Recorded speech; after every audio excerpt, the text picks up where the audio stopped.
Assalamualaikum warahmatullahi wabarakatuh. Perkenalkan, nama saya Meli Anggraini, NPM 19752044. Di sini saya akan menjelaskan tentang paradigma manusia utuh.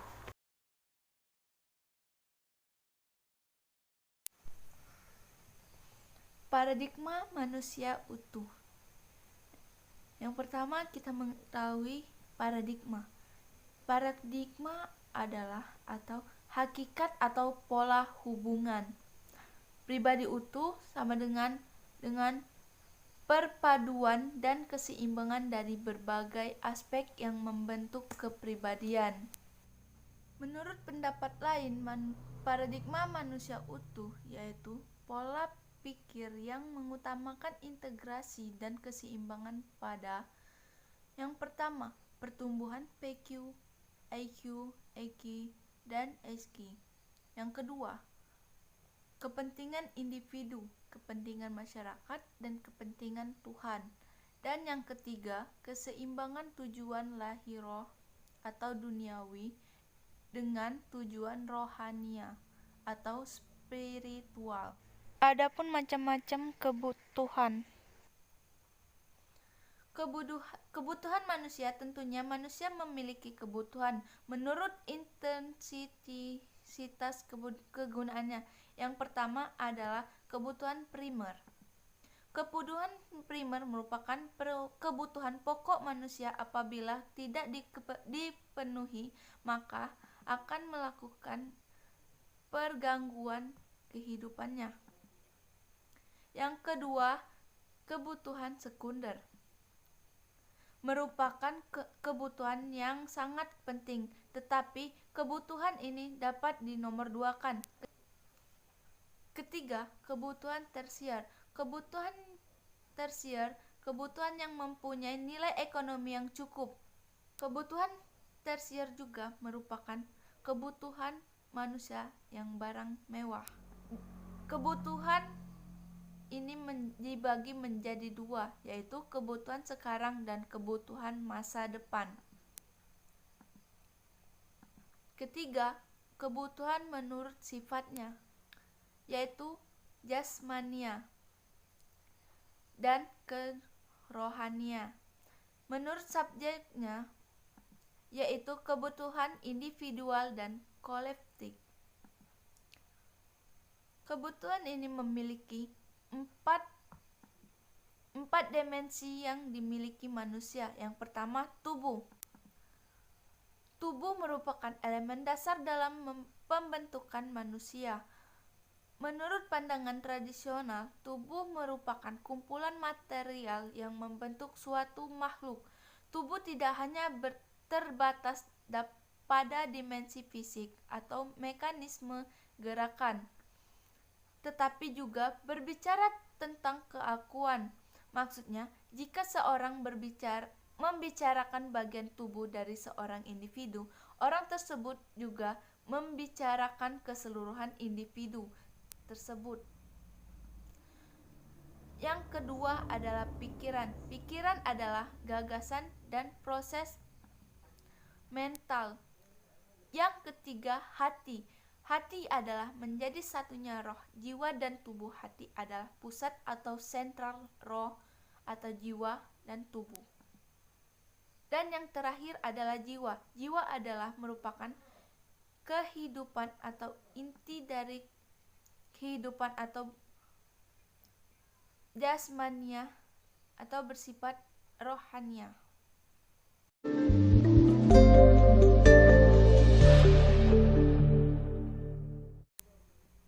Di sini saya mendapatkan kasus dari paradigma manusia utuh. Contohnya, kasus Bapak Petrus Octavianus.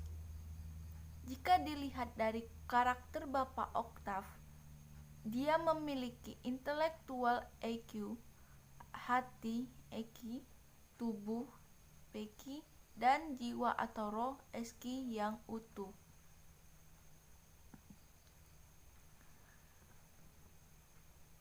Intelektual atau EQ dari Bapak Octav dapat digambarkan pada kasus yang ada bahwa Dia berhasil meraih gelar Doctor of Divinity dari Biola University di Los Angeles atau di Amerika Serikat tahun 1980. Berikut Doctor of Philosophy dari Kennedy Western University, Wyoming, Amerika Serikat tahun 1999. Pak Octave juga sudah pernah menjadi politikus, pimpinan Parkindo. Akhirnya meninggalkan semua itu untuk sepenuhnya bekerja di jalan Tuhan dengan menjadi pendeta.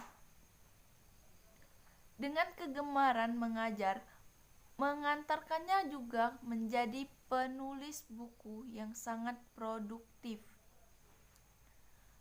Sudah 29 buku yang dia buat. Berbicara mengenai hati atau eki, berarti berhubungan dengan sosiologis etika seseorang, yang mana dihubungkan dengan Bapak Octavianus, yaitu beliau memiliki perilaku yang etis. Dia mampu bertanggung jawab dengan apa yang dia lakukan. Dilihat pada tugas dan panggilannya dalam melayani, dan dia sabar dalam menjalani hidupnya. Salah satu sifatnya juga yaitu beramanah, dan semuanya itu dilakukan dengan hati yang tulus. Tubuh atau piki berhubungan dengan fisik yang sehat. Jika dihubungkan dengan kasus Bapak Octave yang semasa sekolah pernah mengumpulkan kaleng bekas untuk dibersihkan dan dijual sebagai biaya hidup, dapat dilihat bahwa beliau memiliki fisik yang kuat dalam mempertahankan kehidupannya di kota orang. Jiwa atau roh atau eski berhubungan dengan unsur keagamaan. Jika dihubungkan dengan Bapak Octave, di mana sepenuhnya ia bekerja di jalan Tuhan dengan menjadi pendeta, dapat dilihat bahwa beliau ikhlas dan sabar dalam melakukan pelayanan tersebut. Jika semua sifat digabungkan, maka akan mendapatkan kebahagiaan dengan karakter yang positif dan intelektual yang tinggi. Maka dapat dikatakan bahwa pribadi Pak Octavianus merupakan sosok pribadi yang utuh. Kesimpulan dari paradigma manusia utuh, untuk menciptakan manusia yang berkarakter bagus, diperlukan pengembangan kompetensi secara utuh dan seimbang antara PQ, IQ, EQ, dan SQ. Jadi, kita harus tahu apa itu manusia secara utuh dan memahaminya supaya menjadi manusia yang berkarakter yang bagus.